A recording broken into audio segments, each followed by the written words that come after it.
All right, everybody, welcome back to Meguiar's Garage. Today, we have a little bit of a treat. This is gonna be a fun one. So, as you can tell, some people like to say we only wash clean cars. Well, I'm pretty sure this qualifies as absolutely filthy.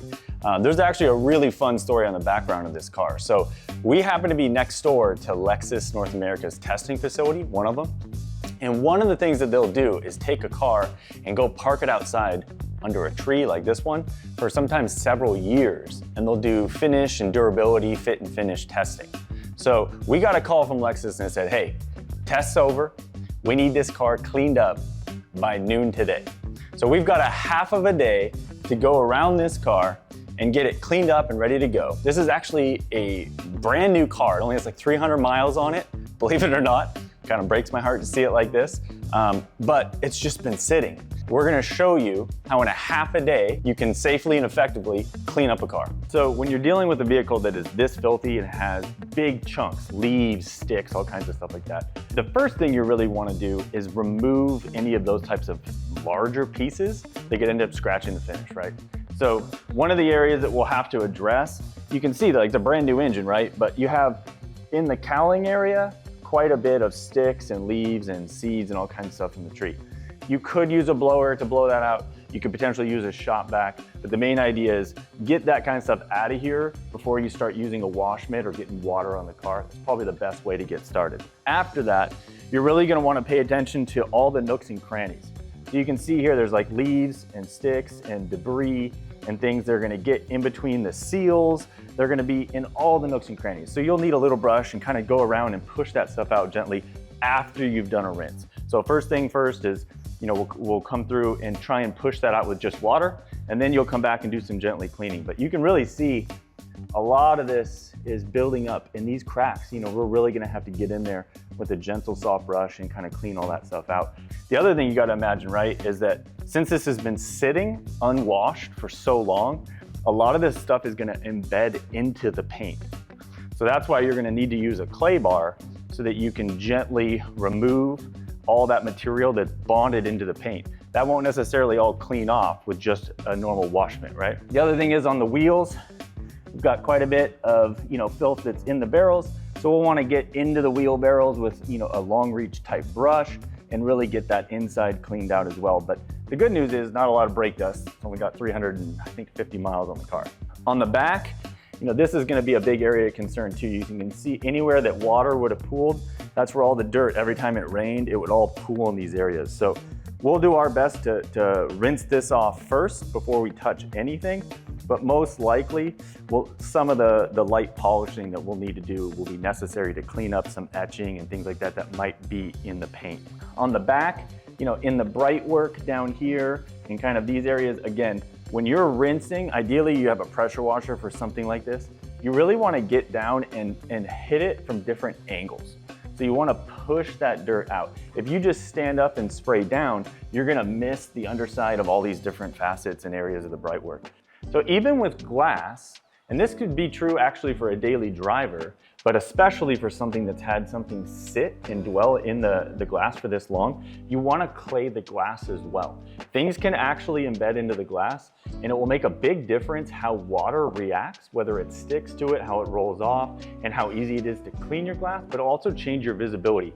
It's actually kind of shocking. You can clay bar and then polish glass with normal paint, compound, or polish, and it will brighten it up quite a bit.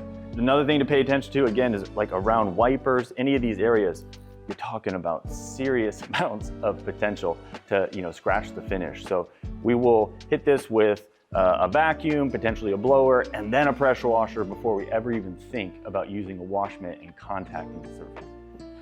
So one of the things you gotta be careful about, it's still filthy. I gotta touch this paint. There's no way around it in order to get this door open. But how crazy is this? Other than the door jams, it's a brand new interior. It's just wild. It's just, your mind can't really process this kind of stuff. And I'll show you the trunk too.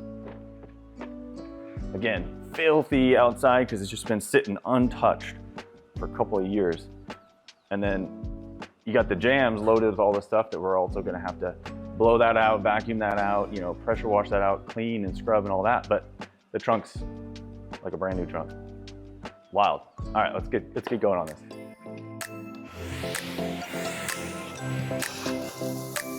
Here,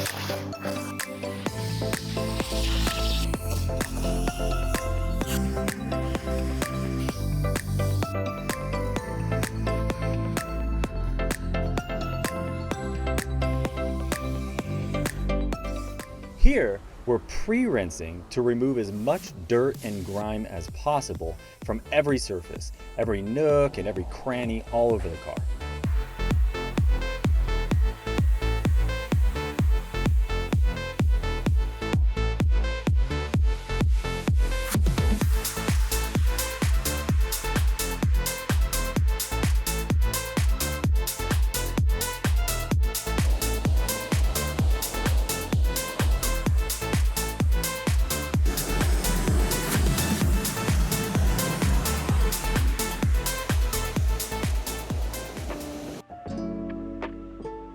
Lots of sap and gunk and dirt is embedded into the canvas top.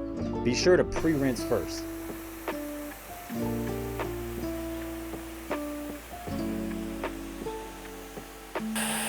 If you go up high, you can really see the brown water kind of moving over.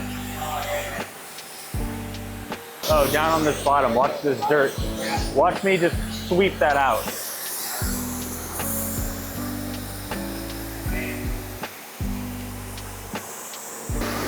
See all that dirt?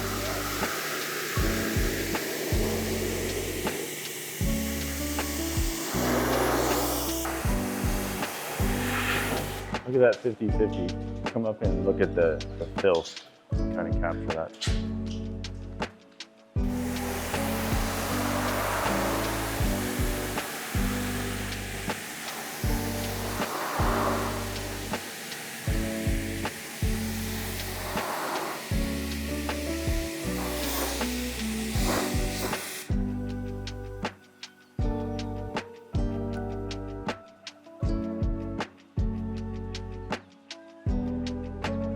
You can see some of the stuff is coming off with just the rinse, but there's still a lot of stuff stuck on here. A lot of this debris is really baked into the finish.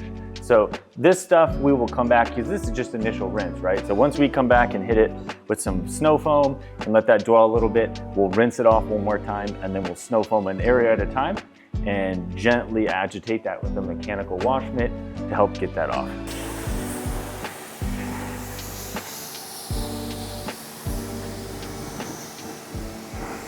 All right, so since we're moving fast today, we didn't get a chance to double check with Lexus and figure out if this is a clear coated aluminum wheel or bare aluminum. Not 100% sure.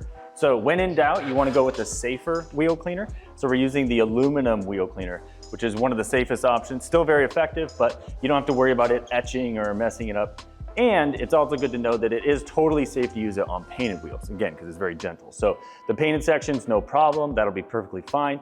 So after we do our scrubbing on the wheel face itself and then into the wheel barrel, we're also gonna take some D107 Citrus Power Cleaner Plus, and we'll come back with a stiffer bristle brush and clean up that tire.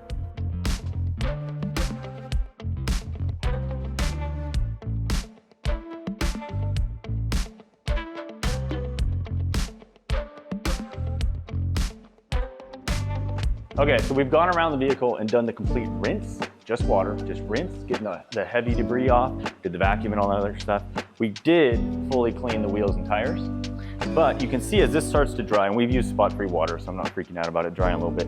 You can still see there's definitely a film on here. This is not clean, right? So I just wanna make sure that you understand, even after you've rinsed with a pressure washer, you still need to be careful when you're touching the paint, because there is still dirt and grime that can mar and kind of scratch up that paint. So the next step that we're gonna do is we're gonna take a foam cannon.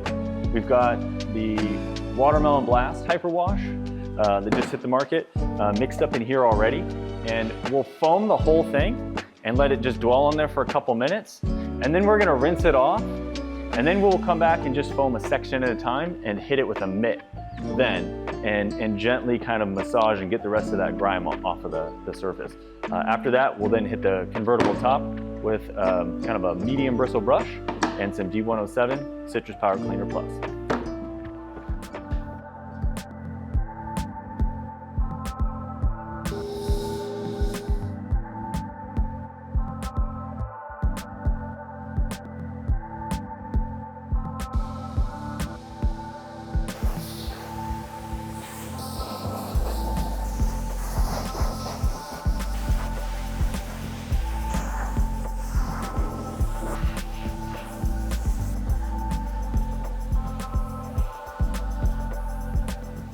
All right, so we're racing against the clock. We got just a little over 2 hours left to finish the whole car. So I brought in some support. We're gonna hit this convertible top with some Citrus Power Cleaner Plus, a little bit of scrubbing with like a medium bristle brush. And then I'm gonna scoot over and start hitting some of the other nooks and crannies and things like that so that we can get this thing washed and clayed. And then we still have to hit this with some sort of a polish in order to get this thing shined up and out the door in a little over 2 hours, all right?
All right, so we've got the whole car contact washed, meaning using a wash mitt, contacting it.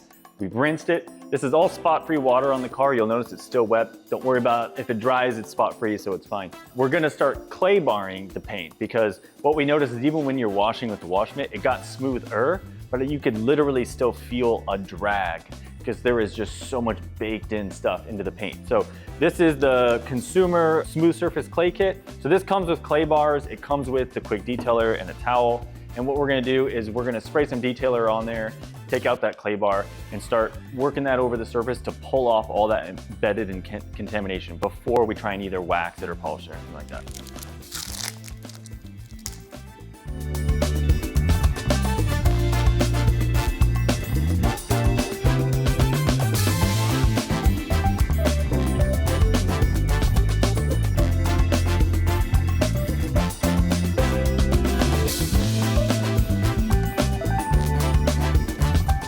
So after claying, there's still a lot of stains on the paint that remain.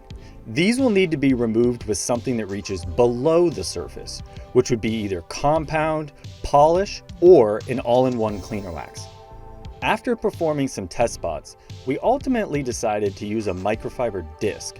Now we coupled that with Solo All-in-One, which is really just a great one-step product, and that combines heavy polishing for that deep cleaning effect, along with some SiO2 based protective sealant. This ultimately saves a lot of time and it allows you to add the gloss and the protection in one step. Now for the horizontal surfaces where the tree sap and the seeds were really baked into the finish, we opted to use a more aggressive cutting microfiber pad, and that helped us to remove those deeper stains from the paint.